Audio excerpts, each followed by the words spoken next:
Olá, Quesada. Boa noite ao Tuma. Tuma, eu vou criar uma situação aqui, tá? Porque o caso da Vai de Bet está na Justiça Comum, certo? Digamos que aconteça o processo de impeachment do Augusto, como você está explicando, novas eleições, um novo presidente, né? Seja ele qual for. E aí na Justiça Comum não se comprova nada contra o Augusto. Como é que fica? São duas coisas completamente diferentes. Eu vou te dar um exemplo. Tá. Vamos dizer que aconteça o contrário. Essa é uma pergunta comum, tá? Entre os corintianos, só pra gente ter uma ideia, entendeu? Então, eu vou te dar um exemplo ao contrário.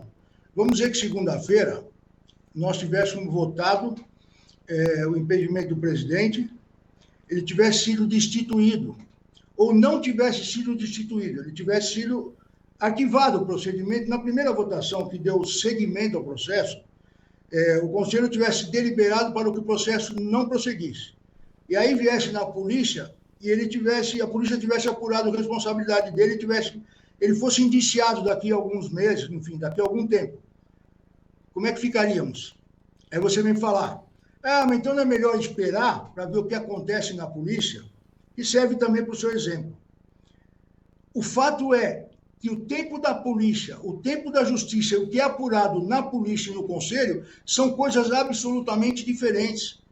O que o Conselho apura e o que está em jogo no Conselho, o que foi a denúncia feita contra ele por alguns conselheiros, é de infração ao estatuto e não de cometimento de crime. E o que a polícia está apurando é eventual crime, onde o Corinthians, instituição Corinthians, é vítima. É isso que precisa deixar muito claro e que muitas vezes as pessoas, com certa razão, porque não conhecem, confundem.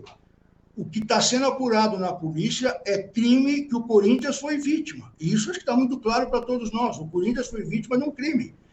Tem um intermediário que fala que não é intermediário. A empresa que patrocinava o clube falou que não é aquele intermediário que ela apresentou, com quem ela conversou. Ela fala que foi direto ao clube. Enfim, nós temos claramente alguém que ganhou dinheiro do clube sem ter trabalhado para isso. Então, o Corinthians foi vítima.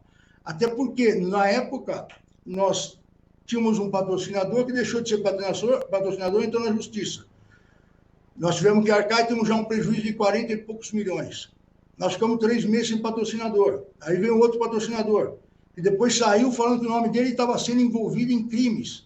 Então, nós tivemos já um prejuízo mais ou menos mensurado em 100 milhões. Então, o Corinthians, sim, é vítima financeira e é vítima no patrimônio imaterial. Nosso nome está aí, nesse imbróglio criminal, e a instituição Corinthians tem sido vítima. Mas são coisas distintas. Quem apura crime, a polícia tem seu tempo, a justiça tem seu tempo.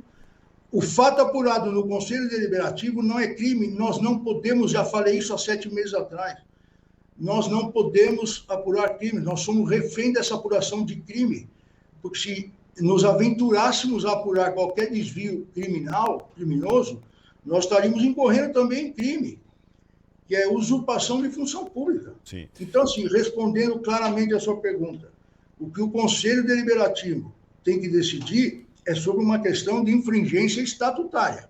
Se algum dirigente deixou de cumprir o estatuto, infringiu por isso, ou se algum dirigente causou prejuízo ao clube.